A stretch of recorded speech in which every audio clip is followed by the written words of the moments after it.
Let's see how to open browser on any MacBook. On every MacBook, in default, you can use the Safari app. Here you will find the Safari app. In case if you haven't find, you need to open the apps. Here you need to click the search icon and it will open up this page and just type Safari and open this app. It's a default Apple app on every Apple devices. Here you can search using the default search option or just open Google. So make sure you turn down the internet connection.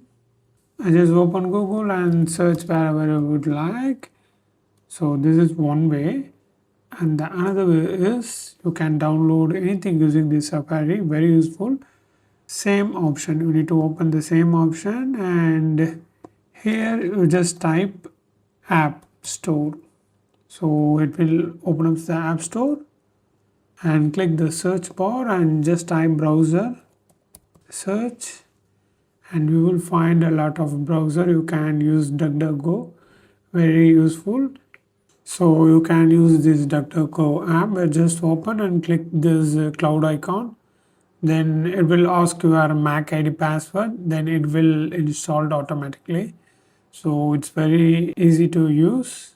So this is how you need to do, and if you want to know more videos about MacBook, you need to watch this playlist.